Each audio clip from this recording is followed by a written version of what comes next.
14 اگست کا جو دن ہے ہمارے لیے بڑا اہم دن ہے جی۔ قائد اعظم محمد علی جناح رحمۃ اللہ علیہ بڑی محنت کی ہے کہ انہوں نے ایک الگ ریاست بنا دی ہمارے لیے۔ پاکستان وہ یہ واحد ملک ہے، اسلامی اور ایٹمی ملک ہے، جو ایک نظریے کے تحت وجود میں آیا تھا۔ محمد علی جناح قائد اعظم رحمہ اللہ، انہوں نے علی گڑھ یونیورسٹی میں ایک خطاب کیا تھا۔ یقین فرمائیں وہ خطاب میں کہتا ہوں سونے کے پانی سے لکھنے والا ہے۔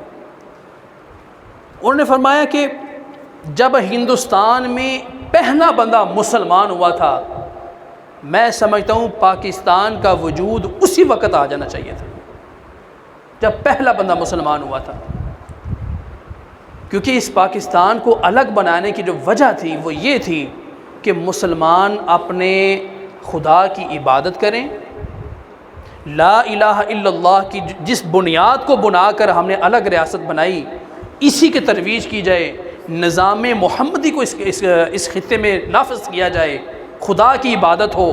ہمارا تہذیب یہی ہمیں کہتی ہے، ہماری ثقافت ہمیں یہی کہتی ہے، ہمارا دین ہمیں یہی کہتا ہے کہ آپ کی الگ ریاست ہو اور آپ اس پر نفاذ محمد صلی اللہ علیہ وسلم کے دین کا نفاذ کریں۔ یہ اس مقصد تھا اس پاکستان کو بنانے کا، اور یقین فرمائیں اس پر تو ہمیں اللہ کا شکر ادا کرنا چاہیے تھا۔ ہم نے اپنے آپ کو کیا کر لیا جی، ایسے معاملات شروع کر دیے جو اسلام کے تو خلاف ہو ہی رہے ہیں۔ یقین فرمائیں انسانیت بھی کہتی ہے کہ یہ کون سے کام ہم نے شروع کر دیے۔ وطن عزیز غیر مسلموں سے ہم نے لے کر الگ بنایا، کس مقصد کے لیے بنایا؟ ہم اپنے بچوں کو یہ تعلیم دیتے ہیں جی، بچے ہمارے اسکول جاتے ہیں، ان کو ہم یہ تعلیم دیتے ہیں کہ کون سی محنتیں تھیں، کیسی قربانیوں سے انہوں نے اپنے خون کے ساتھ پاکستان کے خاکے میں انہیں رنگ بھرا۔ تو یہ باتیں ہم بتانی چاہیے، ہمیں اپنے بچوں کو بتانا چاہیے، اور خود معلوم ہوں گی تو بچوں کو بتائیں گے جی۔ تو پاکستان بنانے کا مقصد کیا تھا جی؟ کہ ہم الگ طور پہ اسلامی ریاست بنا سکیں جس کی بنیاد لا الہ الا اللہ تھی۔ ہم نے اس چیز کو بھلا کر دوسرے کاموں میں اپنے آپ کو مشغول کر دیا جی۔ تو اس پر ہمیں اللہ کا شکر ادا کرنا چاہیے کہ ہم الگ ریاست بن چکے ہیں، لیکن شکر ادا کرنے کا طریقہ یہ نہیں ہے جی۔ اس پر میں ایک حدیث پیش کرتا ہوں، نبی علیہ الصلوۃ والسلام کے انشاءاللہ ربیع الاول کے مہینے میں اس کے بارے میں تھوڑی سی گفتگو ہوگی۔ یہ جو میلاد منائے جاتے ہیں جی، آپ صلی اللہ علیہ وسلم سے ایک دفعہ پوچھا گیا سوموار کو روزہ کیوں رکھتے ہیں؟ فرمایا میں اس دن پیدا ہوا تھا۔ نبی علیہ الصلوۃ والسلام اپنی پیدائش کے دن روزہ رکھے شکرانے کا اللہ کا شکر ادا کر رہے ہیں، اور ہم لوگ کیا کرتے ہیں جی؟ ہم نے اس کا عید کا نام دے دیا، عید کا۔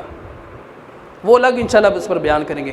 جس طرح آپ صلی اللہ علیہ وسلم کی پیدائش کے موقع پر نبی علیہ الصلوۃ والسلام روزہ رکھے آپ اس کا شکر ادا کرتے تھے، ہم نے اس کو بھی بدل دیا۔ اس طرح پاکستان کے آزادی کے موقع پر ہمیں اللہ کا شکر ادا کرنا چاہیے تھا، روزہ رکھنا چاہیے تھا، ہماری مسجدیں بھر جانی چاہیے تھی کہ اللہ تعالیٰ شکر ہے کہ ایک الگ ریاست ہمارے لیے قائم ہو چکی، اب ہم کھلے دل اللہ کی عبادت کر سکتے ہیں، ہمیں کوئی روک نہیں سکتا۔ کام تو یہ ہونا چاہیے تھا، لیکن بدقسمتی ہم نے اس کو بھلا دیا جی۔ تو اس پر خصوصی توجہ فرمائیے، میرے سمیت ہر انسان کو چاہیے کہ اس کو سمجھنے کی کوشش کریں اور اپنی اولاد کو بھی سمجھائے کہ بیٹا ایسے کام نہ کرو کہ جو انسانیت بھی کہے کہ نہیں یہ کام کیسے کر رہے ہیں آپ، یہ ایسا نہیں ہونا نہیں چاہیے۔ اللہ سے دعا ہے اللہ تعالیٰ مجھے بھی اور آپ کو بھی اس وطن عزیز کے ساتھ سچی محبت نصیب فرمائے، اور جس مقصد کے لیے ہم نے اس وطن عزیز کو لیا بنایا، اللہ تعالیٰ ہمیں وہ مقصد سمجھ کر اس پر عمل کی توفیق عطا فرمائے۔